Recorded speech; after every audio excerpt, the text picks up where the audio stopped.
my wife, Kristen, who's also a producer on the movie, had been begging me to write a romantic comedy for years. I said to her, I was like, look, you come up with an idea that I know how to write, and I'll do it. I'll do it for you. I'll do it as a love letter to you. And welcome back to Faye's Place, a podcast where dreamers have the liberty to dream. I'm your host, Phaedra, and I am so excited that we have this time to dream together. From crafting unforgettable characters to creating a world that audiences do not mind escaping into, today's guest has a true knack for writing a global phenomena. Currently, his new film, You, Me, and Tuscany, is in theaters everywhere. Ryan Engle is here to talk to us about the reality of pursuing creative dreams. Thank you for stopping by Faye's Place, Mr. Engle. How are you doing?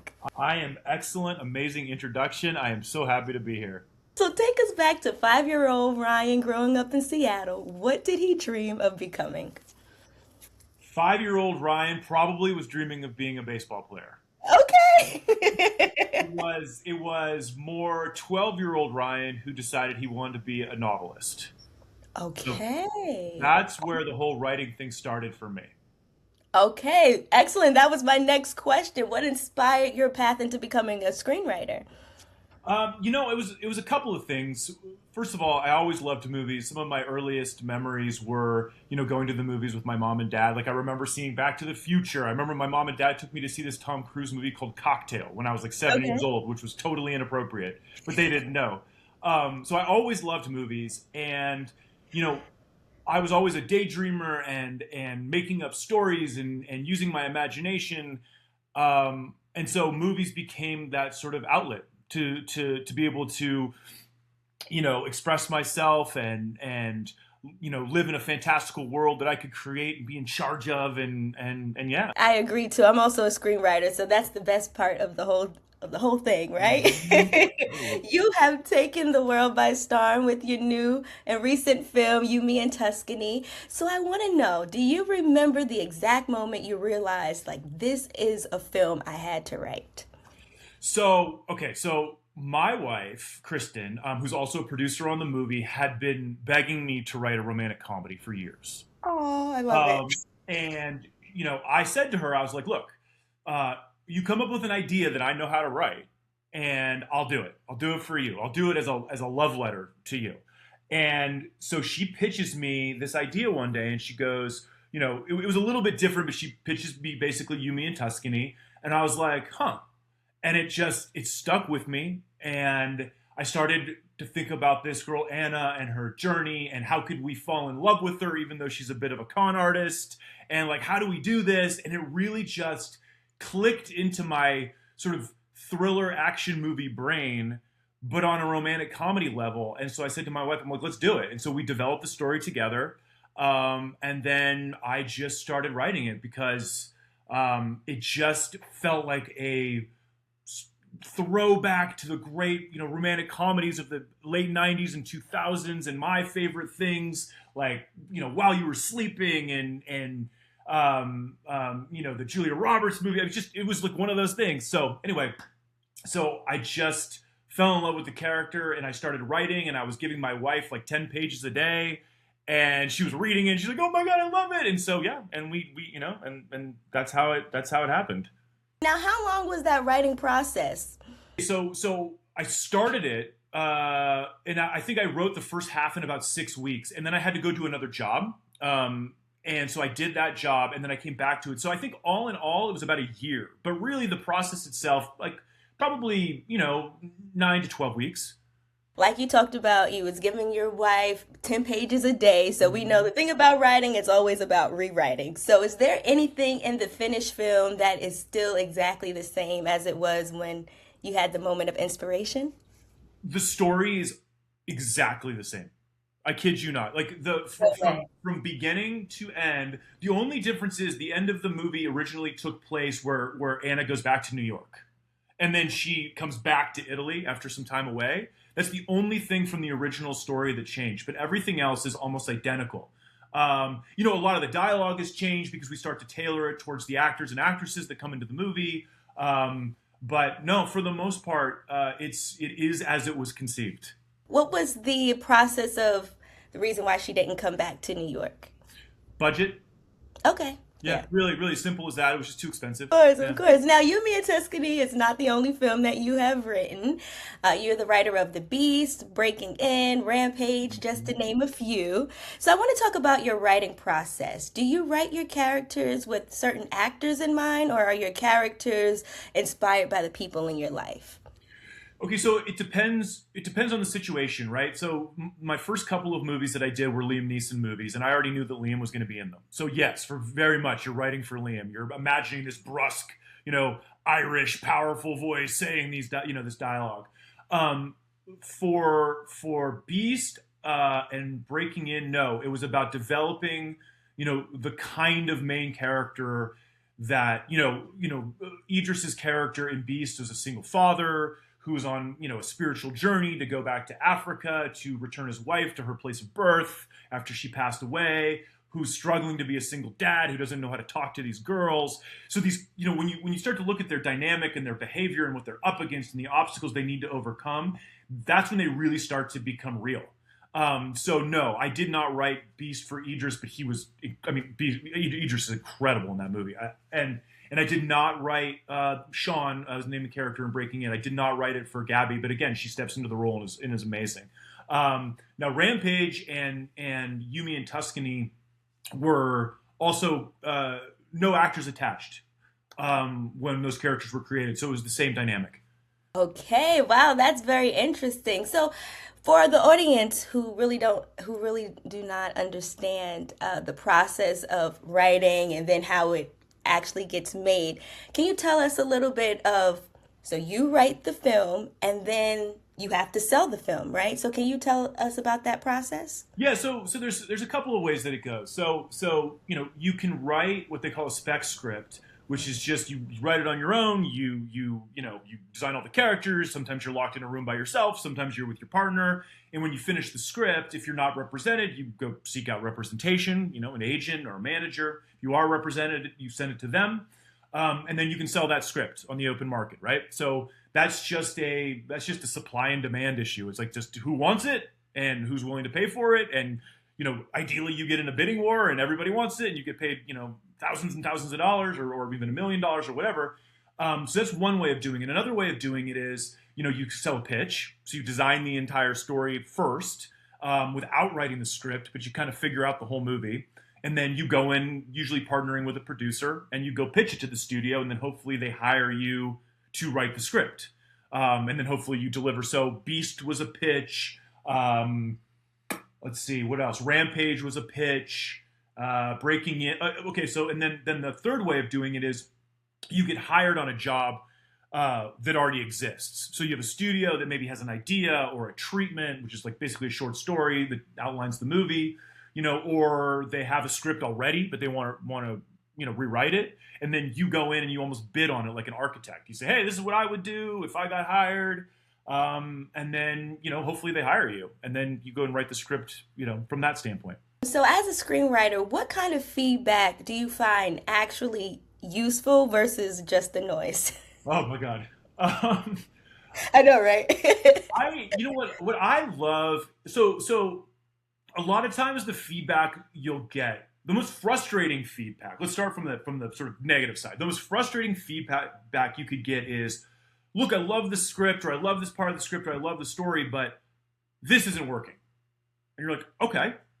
And sometimes they'll say, this isn't working because, and you're like, okay, but I did it that way because I thought it was working, and that's why I did it. So you got to you got to tell me more. And a lot of times they can't. They can just, and I say this might be a producer or a studio or a friend who read the script, and maybe they just don't know the answer. Maybe they just know for them it doesn't work, which is fine. But as a writer, then you're suddenly back on the island, right? And you're like, okay, well, it doesn't work. I thought it did, but now what do I do? So that's the hardest note, and you're going to get a lot of that, right? And that's okay. It just takes longer to figure out. The note that I love is, listen, this doesn't work, but what if you did this? Or what if you tried this, right? And you don't need to take it. I think a lot of writers get sensitive and they take that idea suggestion and they go, well, that's not what I meant. That's not what I intended. what I like about it is it actually is a way for the person who's reading the script and giving you comments to illustrate their point, right? So like they give you that and they say, how about you do this? And what you take from it is, maybe I'm not going to do that, but I understand the heart of the note. And I understand what it is you want. And now I can sort of go, all right, I understand that. Now let me make it my own. Now, you also went to film school, right? Mm. So how did film school prepare you for your career today? I loved going to USC Film School. I loved going to USC. I made great friends there. I made short films there. But there is no better crucible than being in the business. The business is has its own set of rules, its own set of politics, its own set of challenges, that you have to overcome. And film school lets you, I think, sort of start to express yourself as an artist in the language of movies, which you need to learn how to do. I took writing classes, and I took cinematography classes, and I took editing classes, which I loved. If I wasn't a screenwriter, I'd be an editor. I love editing. Directing classes and like all of those things. So that sort of sets you up to be able to communicate in the business, but the business itself is where you really learn how to do things. Now, when you got into the business, what was one thing that really surprised you? Like you just could not take account, like I did not plan for this to be part of my career. I'll tell you how scary everybody is. Like they're all like, and I don't mean in like a mean way. They're just all so like, they know what they want. They tell you how it is. Like it's no BS. I was like, oh my God, these people. And then as you move up in the business, you've got to walk into rooms, and in that room is your hero sitting there. And you're like, oh my God. You're like, or someone who's doing what you desperately want to do. Or someone who has made movies that you love. I mean, I remember, and he's a friend now, but I remember, growing up, The Lion King, the animated movie, was one of my favorite movies in the world. Yes, yes. And I got to meet the director. And I was like, it was just this incredible experience. And I told him about my experience, like seeing his movies. And again, he's a friend now. But I told him about my experience seeing his movie, and it was really fun to like kind of watch him. Anyway, it's that. It's these people are all really, really, really, I don't know. It's intimidating is the word, but it's not because they're being mean. It's because of the weight that they carry. Right. You know. Oh my goodness, that's amazing. And I love how you had the opportunity to meet one of your heroes and now they're your friends. Do you have any other stories like that where you have befriended some of your heroes or people you looked up to? No, not in the same way that I've befriended Rob, but yeah, I mean, meeting all of these movie stars is incredible. I mean, you see them. You see them on 50-foot screens, and they're icons, and every single one of them has been so incredibly nice and grateful, and they just want to do a really good job, and they just want to bring your stories to life. I've had nothing but incredible experiences on all the movies that I've done. Now, once you write the film and it's sold, you really don't have I want to say leeway to change the script. Do you have any input once it's already sold in your cases, or? Yeah, so it depends on the situation. Sometimes look, every writer in Hollywood, I'll put this out there. Every writer in Hollywood goes through the horrible experience of being fired off your own movie. And when I say fired, you're not really like, it's not like, oh, Ryan, you're doing a bad job, you're out, right? It's more like, you know what, Ryan, you've done great. And thank you. And thank you. Yep, totally. But we want to, get a different voice on the movie, right? I've been taken off of a movie, had a different voice come into the movie, and then gone back onto the movie. Wow. Yeah. So look, there's this old, do you remember that? I don't know. Are you a Mad Men fan? No, I haven't seen it. You ever seen Mad Men, the TV show with John Hamm? It's about Oh, yes. Mm-hmm. Yeah. There's a great. And if you haven't seen it, like, look it up. There's a great scene between John Hamm and his sort of protege, this woman played by Elizabeth Moss, and she's saying to him, why don't, like, you never give me credit for my ideas. And why don't you ever say thank you? And he yells at her and he says, that's what the money's for, right? That's what we pay you for. You give me ideas and I give you money. And that's the thing that's really hard to wrap your head around as a screenwriter. Yes. Because you pour your heart and your soul and your guts, and like you live with a screenplay and you sleep with it, and and it keeps you up at night, and then finally you have a breakthrough, and it's like this baby that you've given birth to, that you love desperately, and then someone comes in and they're like, great, we want to make your movie. You're fired. You're like, right? Like, so that stuff, and then you have to keep reminding yourself, but it's not, they're not firing you. It's the business. They bought your thing. Yep. And now they're going to go make your thing. And sometimes you get to stick around and sometimes you don't. So it really, to answer your question, depending on the leeway, it really just depends on like where you are in the process, like what the studio wants, what the filmmaker wants, what the actor might want. It just depends. Yeah, and artists are very sensitive, especially when it comes to our work. So it's like, okay, take care of it. Totally. Please. No, I remember they were shooting Rampage in Georgia, and I wasn't on the movie anymore. And there was another set of writers on there, and we went to visit the set, and it was the first time that I hadn't really carried a movie all the way through, and it was hard. It was hard because I was like, God, it's like there's like a new dad who's raising my kid. You know what I mean? And I can't, and like I know they're doing it with the best intentions. But like, it's not my kid anymore. I mean, it's still my kid. Like, I'm not the parent anymore. You know what I mean? It's like, anyway, it's you just get used to it. It's the saddest part, but I mean, it's good. Like they said, that's what the money's for, right? That's what the money's for. So you did mention your wife, and I know that this business can be incredibly chaotic. So how do you balance work-life balance and being a family man and also being a businessman? So I keep very regular hours. That's what I do. So I'm in my office right now. I have a little office down about 1.5 miles from my home, which I've had since my first daughter Madeline was born. Because we lived in a 2-bedroom condo when she was born, and my wife's like, you can't work here, and I'm like, no, I can't.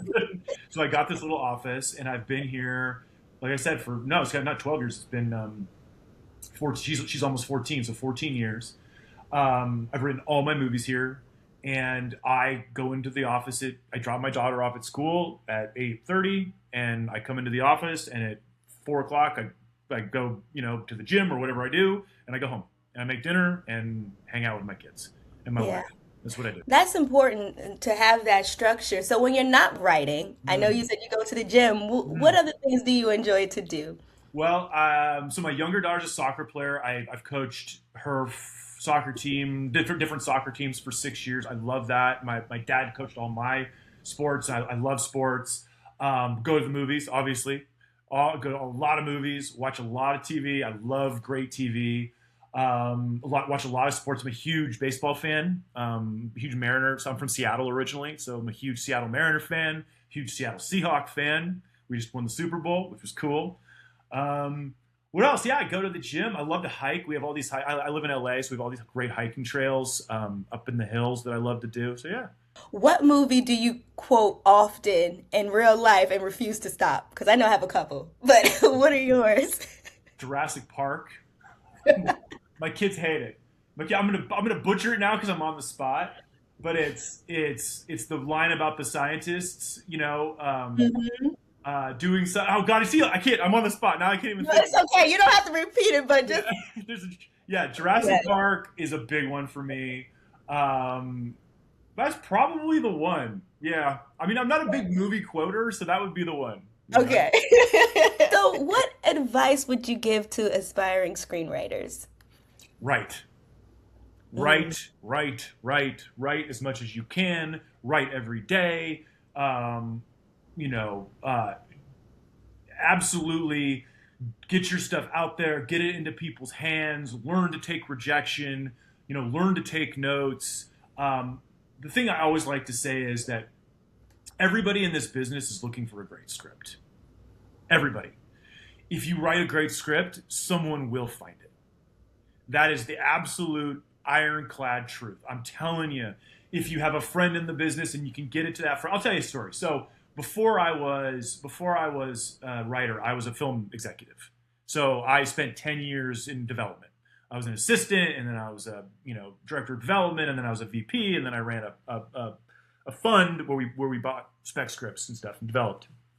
And I had an intern who I'll never forget was so nervous, and he comes up to me, and he goes, at this company I was working for, and he comes up to me and he goes, I have a script that a friend of mine at the North Carolina School of Arts wrote, and will you read it?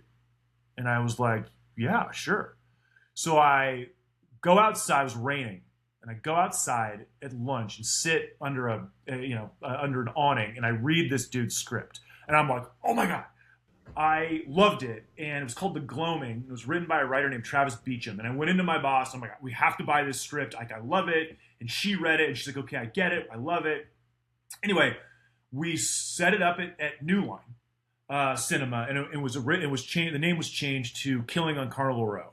And Killing on Carnival Row eventually became an Amazon TV series. Travis Beacham went on to write Pacific Rim and a bunch of other stuff. And that's just an example. It was a 19-year-old intern who had the guts to walk up to a 26-year-old studio exec or a film executive and say, will you read this? Because I love it. And that was all it took. Oh my goodness, my heart is like beating so fast. That's an amazing story, and that's so encouraging. How do you combat writer's block? Because that's a huge thing. Writer's block to me is usually I'm stuck. And usually I'm stuck because something is broken and I don't know what it is. So I think writer's block is a symptom of a problem. So what I will tend to do, and I've been blocked before. I mean, I've been blocked so badly that I didn't sleep for a month. I'm not even kidding. Like, I had a job that was due and I could not solve the movie. I couldn't solve it. Couldn't figure it out. And it was eating me alive. So I've been there, and it's awful. But what I did is I kept going back to the beginning. What about this is broken?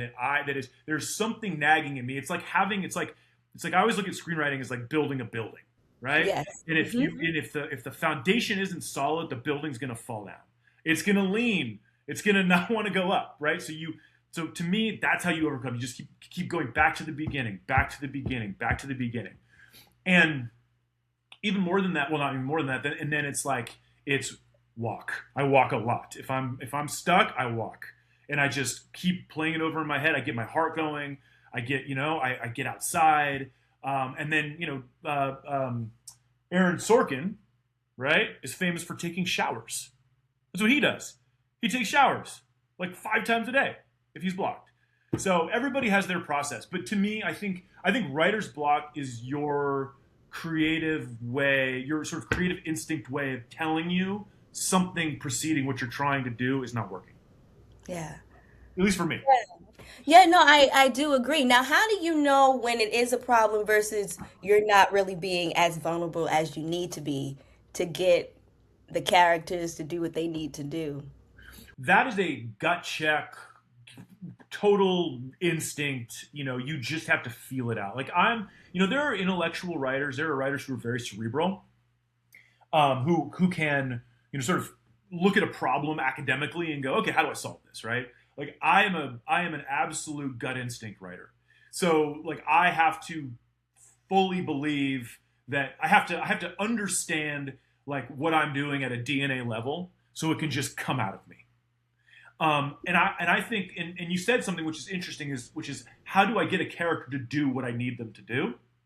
So I would actually look at it a different way. So my process is that I will design the majority of the story. Like I know where it goes. I know the beginning, I know the middle, I know the end, right? But what you have to do is you have to let the characters start talking to you, and they need to tell you what they need to do, mm-hmm. right? So like you're creating a living, breathing, creature, that human creature that has instincts and desires and wants and dreams and fears and like all these things. So you need to let them come alive. And the more alive they are, the more you are going to hear their dialogue. And you're not going to have to be like, what's the line? They're going to tell you what the line is. And you're not going to have to be like, well, what would they do here? They're going to tell you what they would do. Right? So like, that's the goal. Like, how do you, like, once you've slipped into that where you're like, I know what he or she would do in this moment, and I'm going to let he or she do it, boom, you're golden. That's what you want. That's the best feeling ever. I remember I was writing and I said, oh my gosh, I hear this character. This is exactly what they would say. This is exactly what they would do. So what are you currently dreaming up? Bunch of things. Couple of things I can't talk about. But I am working on another romantic comedy with my wife. Yay! And then the other stuff is more along the lines of what I normally do, like big action, sci-fi, sort of thriller stuff. Yeah, but we do have a new thing that I'm working on that I'm really excited about. That is exciting. So if people want to reach out to you, how can they follow you on social media, things of that nature? Yeah, I don't do. I'm really bad at it. My wife's always like, dude, like. So my Instagram is Ryan Engle Writes, or is it Engle Writes? Oh my gosh, I don't even know. This is terrible. I will make sure that it's correct in the show notes. Okay. But I post like I do. I post some projects that I'm working on in some things, and I promise I'm going to try to get better at it. I keep telling Kristen, my wife, that I'm going to be better at it. But yeah, that's me. Awesome. And thanks to you for the wonderful films you have done, and especially You, Me, and Tuscany, and a special thanks to your wife, Kristen, right? Because we wouldn't have the movie, right? To our listeners, if you enjoyed this episode and what we're doing here on Phase Place, please be sure to give us great ratings on Spotify and Apple Podcasts. Tune in next week for another episode with you in mind. And thank you, Mr. Engle, for stopping by Phase Place. You are welcome back anytime. I love you all for listening. Hi friends, it's Phaedra, and you are listening to Phase Place. Join us each week as we talk to industry insiders about their journey and what it takes to turn dreams into a reality. Whether you aspire to be in the entertainment field or just inspired by the hustle, count this as your backstage pass. Join us every Monday for a brand new episode.